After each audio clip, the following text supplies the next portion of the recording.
Hello everyone, this is Angela Johnson Ayers with another YouTube and blog entry of Life Cannot Wait, and we spell it W-E-I-G-H-T. Look you all, I just wanted to ask you today, do you think that having weight loss surgery, or even after having lost weight, whichever method you have chosen, if it has made you a little self-centered, or have some of your family members and people around you told you, you know what, you seem to be very self-centered now, or I'm just sick of hearing about your weight loss? Can you answer yes to any of those? Think about it. Okay, what's your answer? Well, if you can, I, Angela Johnson Ayers, am here along with so many others to talk about ways that you can sort of appear not self-centered after having weight loss surgery and after having lost a substantial amount of weight. First, just let me start by saying that, give you a definition of what self-centered is, okay? Because many times in life, anytime I think, and this is my opinion, to make a change, positive change, you do have to focus on yourself. But there are ways to focus on yourself without becoming egotistical to a fault, or self-centered to a fault. So let's first define, because you know me, I love talking and giving my opinion, and I also love talking, giving my life experiences, but I also like to go to the professionals and see what they say about certain things. So let's first define. I went to dictionary.com and they define self-centeredness as being concerned solely or chiefly with one's own interest, and to also be engrossed in yourself. Now, you may have heard that definition and you might say, but you know what, that doesn't sound like a bad thing. Particularly knowing your and my story, me having been up to 318 pounds, some of us may be thinking, well, you know what, it's about time I became self-centered. It's about time I chose me first instead of husband and wife, or children, or career, or everybody else except myself. Hey, what's wrong with being a little self-centered and taking a little bit of happiness for myself? Look, I'm all down. I understand totally what you're saying. I get it. I really do. But there's a thin line. In my opinion, there's a thin line between being self-centered and egotistical and being just concerned about you, putting you as a priority. And so that's what I want to talk to, because at the end of the day, our family and close friends are very important to us. And so let's talk about, first of all, how you, having had weight loss surgery, how that can even make you a little self-centered in a way that could make others feel uncomfortable. Now again, listen to me and listen good. I'm in no wise saying that you need to dim your light of who you are so that others around you can feel better about themselves just because their self-esteem is low, or just because you are no longer the fattest in the room. I'm not saying that. But I am saying there are times for all of us, sometimes, where we need to be a little more sensitive to those around us, maybe be a little more sensitive to the people who have been on this journey with us from day one, and also just give people a break, because at the end of the day, this is our journey. This is what we went on. And although they gave us the support, we still had to walk it. And so the passion that we have, and the tenacity, the dedication, the stick-to-itiveness, and all that comes with the elation and happiness that we have shed those pounds, they're not going to feel that, because unless somebody walks in your shoes, they do not know what you're going through. It's just the bottom line. Okay? Look, for example, I don't know how it is to lose a parent, because my parents are both alive. I do, however, so if someone comes to me and they're like, Angela, I lost my mom or my dad, I can sympathize and empathize, and I'm going to be there as best I can for them. But to say I know exactly their pain, I don't. But I do know how it is to miscarriage and lose a child. So if someone else came to me and I say to them, I know how you feel, it's because I know. So like, when I say to you, look, I know how it is to be 140 pounds overweight, because that's where I was in 2006. I know, because, hey, we share that journey, okay? But those around us may not. So let's get back to how this surgery, having weight loss surgery, and even losing a substantial amount of weight anyway, could possibly make us feel become a little self-centered, Okay, first of all, listen, guys, you've lost a lot of weight. We've lost a lot of weight, okay? And you're starting to feel good about yourself. I mean, first of all, physically, you have more energy now.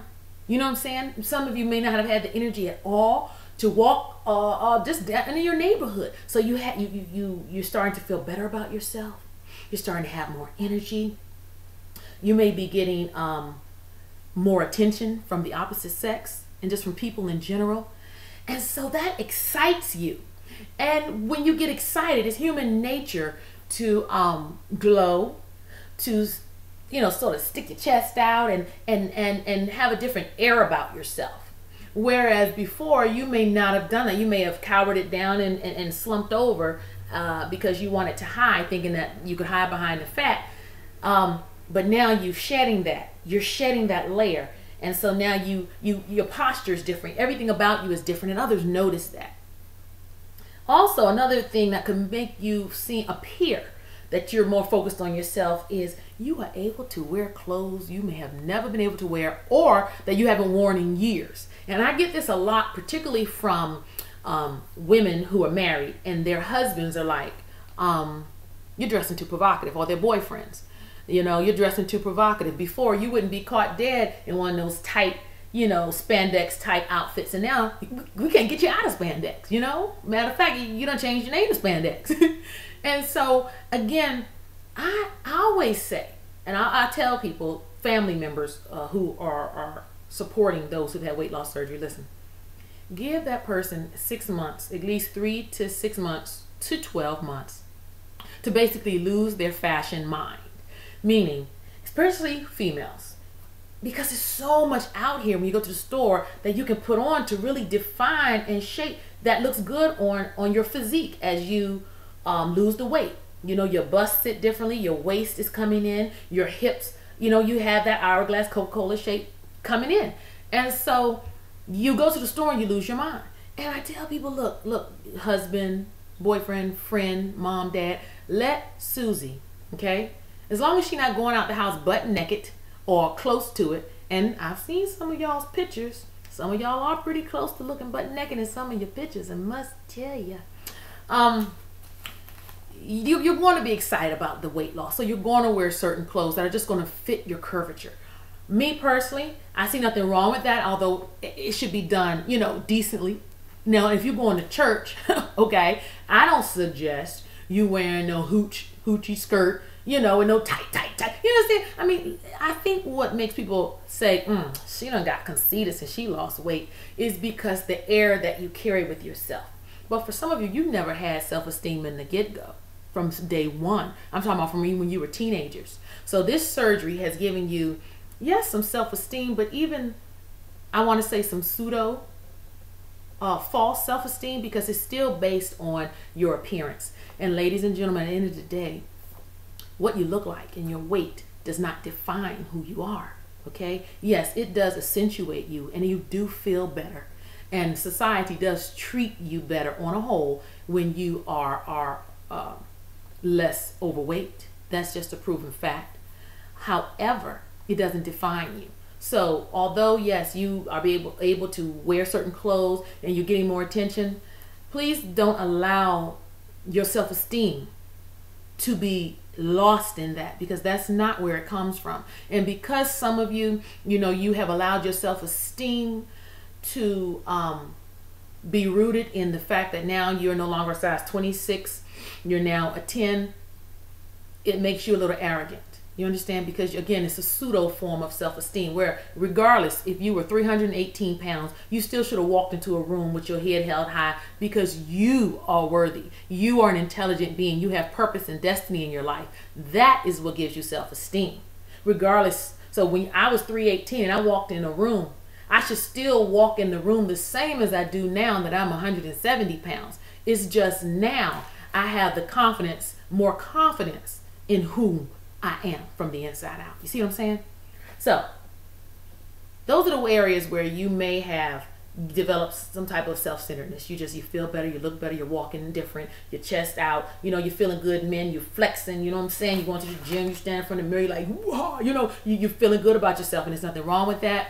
But it can appear self-centered when people around you don't truly understand, don't respect, and don't care about the journey that you've been on. Now, let's just remember, let's think of this, okay? You may be saying, but look, that's my husband, that's my wife, they need to support me. talk about how much support a lot of them have been giving you. This has been a long journey they've been on with you. Let's start from inception, okay? Conception.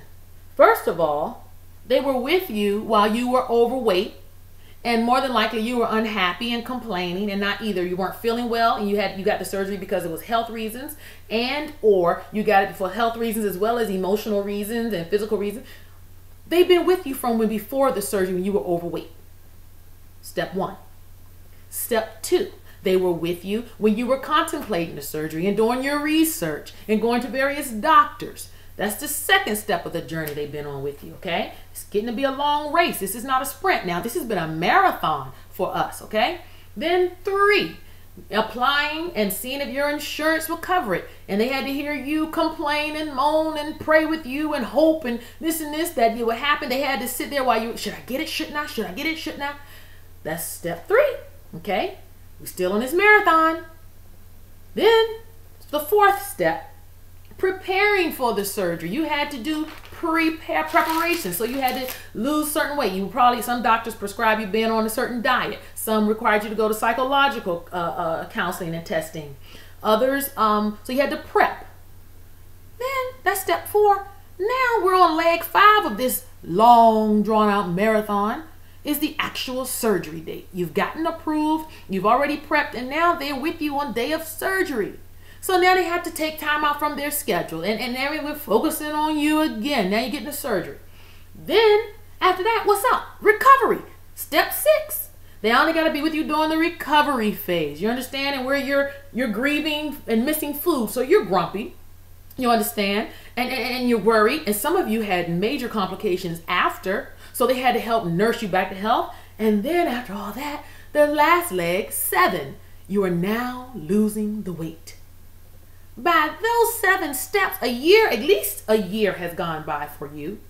For them, it probably feels like 2 years because again, they don't have the same excitement and expectations as you do because they're not the ones getting this. They're not on the actual journey in your shoes. They're walking next to you or beside you or behind you or pulling you in front, but they're not in your shoes. So you got to give them people around you a break, y'all.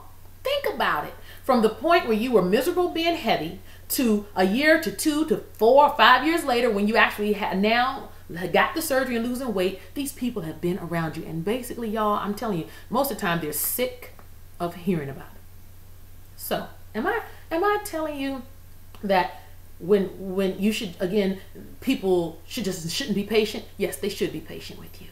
But you got to be patient people too. You got to be patient and say, wait a minute, they have been with me through this whole journey. He was with me or she was with me when I was 200 pounds overweight through all the entire long process. And now they're still with me. So if Henry or Susie says, look, wife or husband or friend, I'm sick of hearing about your weight loss. Check yourself. Just don't get offended so quick. Say, wait a minute. You know what? Maybe I am talking about it too much. So here are my pointers of what you can do so you won't come off so self-centered and also so you can be more sensitive to others around you. First of all, join a support group. And I suggest more than one. It's good to join the online groups. I think those are fantastic. But I also suggest if you can find an actual support group, tangible one that you can go to and actually be in the room and feel the energy of all those around you who are on this journey with you, it really makes a difference as well. That way, you're not always like just stressing out your mate or your friends with your issue. You actually can go to people who can say, I know what you're going through, okay? So that's point 1. Point 2 is, let's say you're at a dinner party. Holidays are coming up. You're going to be at different holiday gatherings and stuff. Listen, first when you go into a room, this is what I do. If I'm around people and first thing I notice, I can tell right off the bat, someone looks at me, a little side eye, especially a female, she look at me like, you know, I say, okay, maybe she just doesn't, you know, we're not vibing. I don't know what it is. I'm not going to always assume it's because I look so fabulous, you understand? Because I might not be it at all. Shoot, my skirt might be in my panties and my butt sticking out. Who knows why she's looking at me? But I try to be sensitive now to people. I got to be honest with you. Before, when I started shedding the weight, I think I was arrogant and self-centered. You know what I'm saying? As to be expected to a degree. But I had to learn to be sensitive and learn how to work a room. so that whenever someone left my presence, they enjoyed being around me. Even if at first they thought, look at this heifer, she thinks she all that. By the time they finish talking to me, and by the time I flip the tables and put attention onto them, they walk away loving me. And so that's what you have to do. You need to use your eyes and your ears, and you can sense. Use your senses, your God-given senses. You can sense if something is off, or someone, you start talking about your weight loss, someone else, let's say it's 5 of you standing around talking, and one person says, girl, you look so good, or man, you look good, you done lost a lot of weight. Then you see the other people's face after you say, yes, I had weight loss surgery, or whatever you say, and then you see other people, someone walks away and someone's like, be sensitive. Again, I'm not saying dim your light. I don't believe in that. But I do believe in being compassionate and sensitive, okay? And thirdly, just give people a break. At the end of the day, this was a journey you've been on, and pat yourself on the back. The most praise should come from in you. It's wonderful when you get the support of your husband. I have a husband that I tell you, I couldn't have prayed for a better husband. And he supports me 100%. And he praises me every day. He loved me when I was 318 pounds, and he loves me at 170. But I don't rely on his compliments to make me love myself. So again, be sensitive to others around you. If you think you've become a little self-centered, or you're a little more than you should be, you can tone it down a little bit and let your true light still and only shine from the inside out. Hey, thank you for joining me. Thank you again. Life cannot wait. Take care. Bye-bye.